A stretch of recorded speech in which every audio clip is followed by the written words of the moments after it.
Check. பெரியோர்களே, சிறியோர்களே, தாய்மார்களே, தந்தைமார்களே, பாட்டிமார்களே, பாட்டி வயசு ஆண்டிமார்களே, குட்டி சுட்டி தம்பி தங்கைகளே, வந்திருக்கிற அனைவருக்கும் இயேசு கிறிஸ்துவின் நாமத்தில் அன்பான வாழ்த்துக்கள்.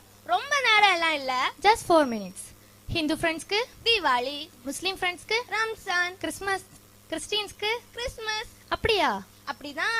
ஆனா இல்லையே, கிறிஸ்மஸ் இந்த உலகத்துல இருக்கிற எல்லாரும் எல்லா நாளும் கொண்டாட வேண்டிய பண்டிகை தான் கிறிஸ்மஸ். கிறிஸ்மஸ்னா கிறிஸ்து நமக்காக பிறந்ததை கொண்டாடுறது தானே? ஆமா. நம்ம கொண்டாடுற கிறிஸ்மஸ் சரிதானா? அத பத்தி தானே பேச வந்திருக்கோம். இந்த உலகத்துல நம்மளோட பிறந்த நாளை விட ஏசு கிறிஸ்துவோட பிறந்த நாளை தான் ரொம்ப ரொம்ப ரொம்ப பெருசா கொண்டாடுறோம். நீ உன் தேவனாகிய கர்த்தரிடத்தில் உன் முழு இருதயத்தோடும், உன் முழு ஆத்மாவோடும், உன் முழு சிந்தையோடும், உன் முழு பலத்தோடும் அன்பு கூறுவாயாகன்னு சொல்லியிருக்கு.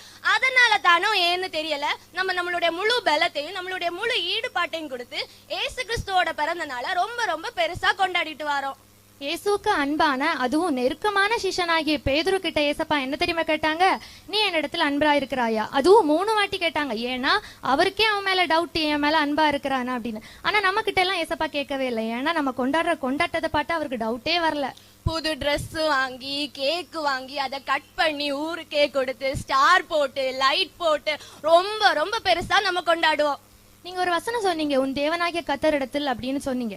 அது முதல் கற்பனை. எப்பவுமே முதல் கற்பனை மட்டும் பார்க்க கூடாது. 2வது கற்பனை என்ன சொல்லியிருக்குன்னா, நீ உன்னிடத்தில் அன்பு கூறுவது போல பிறனிடத்திலும் அன்பு கூறுவாயாக. அதாவது ஏழை எளிய மக்களுக்கும் நம்ம உதவி செய்யணும். நமக்கு 30,000 ரூபாய்க்கு சேலரி வருதுன்னா அதுல 3,000 ரூபாய் கர்த்தருக்கு கொடுக்கறதுக்கே நம்ம கணக்கு பார்த்துட்டோம், நம்ம யோசிச்சுட்டும் இருக்கோம். கிறிஸ்து பிறந்ததின் நோக்கம் நமக்கு பிடிச்சத ஆண்டவருக்கு செய்யறதில்ல, அவருடைய சித்தத்தை அறிஞ்சு செயல்படுறது. நீங்கள் உலகம் எங்கும் போய் சர்வ சிருஷ்டிக்கும் சுவிசேஷத்தை பிரசங்கியுங்கள்னு இயேசு கிறிஸ்து சொல்லி இருக்கிறாரே.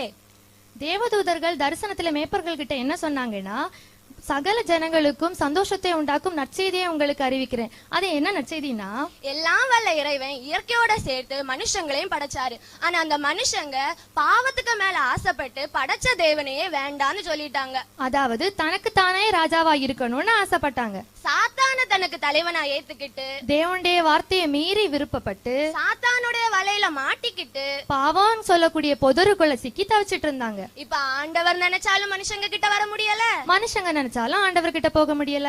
உறவுக்குள்ள ஒரு பெரிய விரிசலே உண்டாயிருச்சுங்க. பாத்தீங்களா மக்களே, பாவத்தோட பவரை கொஞ்சம் கேர்ஃபுல்லா இருந்திருக்கணும். ஆனா என்ன பண்ண, சரி அப்புறம் என்ன நெக்ஸ்ட்? மனுஷங்களுக்கு வேட்டு. அதனாலதான் உலகத்துல கஷ்டம், கவலை, துக்கம், துயரம். போதும், எப்போதான் முடியும்? ஆண்டவர் எடுத்தாருங்க முடிவு. பாவியாகிய நம்மளை தேடி வந்தாருங்க, நம்மளை படைச்ச டாடி. அந்த ராஜாதி ராஜாவான இயேசு கிறிஸ்துவே இந்த மண்ணுலகத்துக்கு மனுஷனாக வந்தாருங்க.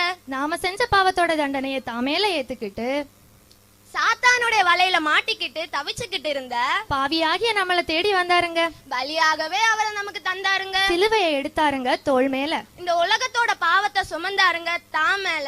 பிதாவோட உறவை இணைச்சாருங்க பாலம் போல. சாத்தானுடைய சோழிய முடிச்சாருங்க காலின் கீழே. அளவில்லாத அன்பை தந்தாருங்க சிலுவையில. இந்த அன்பினால இன்னைக்கும் அழைக்கிறாரு உங்களை. இந்த அற்புதமான அன்பை பார்க்கிற, பழகுற, பேசுகிற ஒவ்வொருத்தர்கிட்டையும் சொல்லுங்க. Wish you a Merry Christmas and a Happy New Year in advance.